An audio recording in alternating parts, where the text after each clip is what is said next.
Why did the Soviet Union collapse? It's a question that has echoed through the decades since that hammer and sickle flag was lowered for the last time over the Kremlin. The answer isn't a single event, a single person, or a single failure. This was not a sudden fall, but a long, crumbling decay. A slow-motion implosion that began long before the final days of 1991. The story of the end of this superpower is a story of rust, resentment, and revolution. Let's begin where the rot was deepest. The economy. Imagine an entire nation's industry running on a single, colossal spreadsheet. This was the Soviet-planned economy. Central planners in Moscow dictated what every factory, from Vladivostok to Minsk, would produce, how much they would make, and where it would go. On paper, it was a system of perfect order. In reality, it was a disaster. The planned economy was breaking under its own weight. Factories produced goods no one wanted, like mountains of left-footed shoes or tractors with no spare parts, while essentials like bread, soap, and medicine were chronically scarce. Innovation was stifled. Why improve a product when your quota was based on quantity, not quality? The result was a vast, inefficient machine grinding to a halt. Rusted machines sat idle in cavernous industrial halls. Tools lay untouched. Oil dripped into silence. It was a system that could put a man in space, but couldn't put food on the table. While the economic heart was failing, the political body was being torn apart. For 70 years, the Kremlin had tried to forge a single Soviet person, erasing ancient cultures and national identities under the banner of communist unity.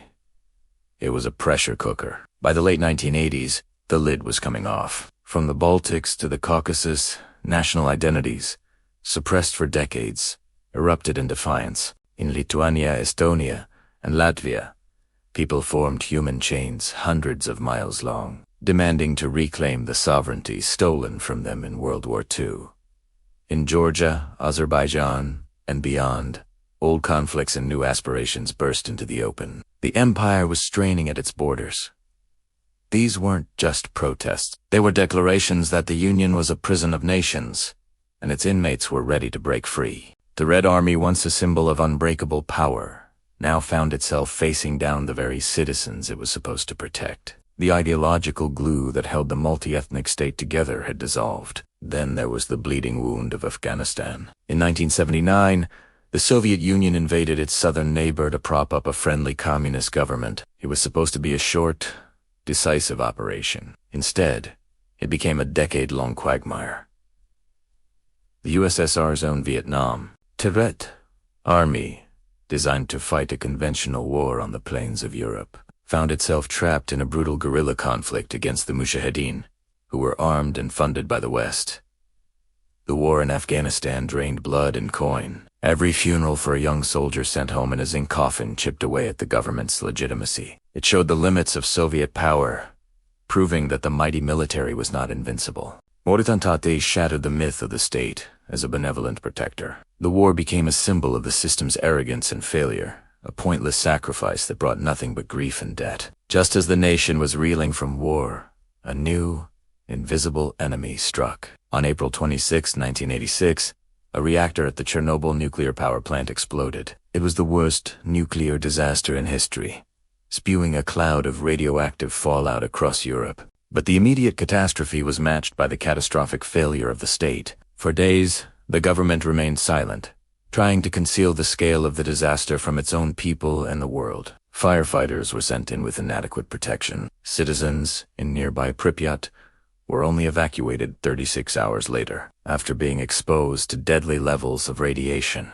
Chernobyl exposed a decaying system that could neither tell the truth nor protect its people. It was a horrifying metaphor for the entire Soviet project, a powerful technology built on a foundation of lies and incompetence, with devastating human consequences.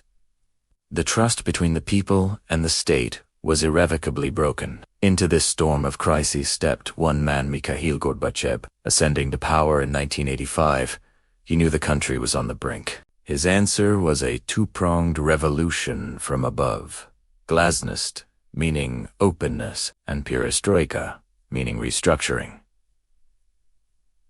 He wanted to reform the system to save it. Glasnost opened the floodgates. Decades of repressed history, from Stalin's purges to the truth about Chernobyl, came pouring out.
And called on the people and the army to reject the coup. The people had already chosen another path. The coup collapsed in just 3 days, but in defeating it, Yeltsin had eclipsed Gorbachev, and the power had decisively shifted from the Central Soviet government to the individual republics. The failed coup was the death blow. One by one, the republics that made up the USSR declared their independence.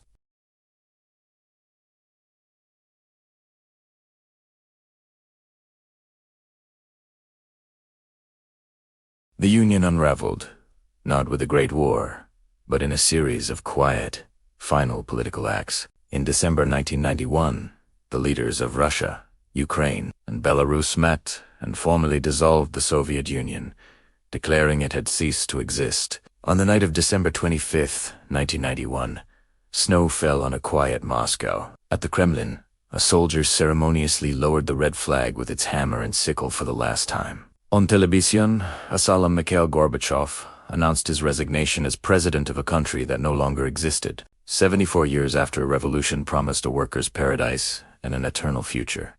It ended not with a bang, but with a whisper, in shadows and snow. The causes were many: a broken economy, nationalists forbore a lost war, a nuclear catastrophe, and failed reforms. Together, they brought down an empire. Thank you for watching. If you found this history compelling, please like this video and subscribe for more deep dives into the events that shaped our world. See you next time.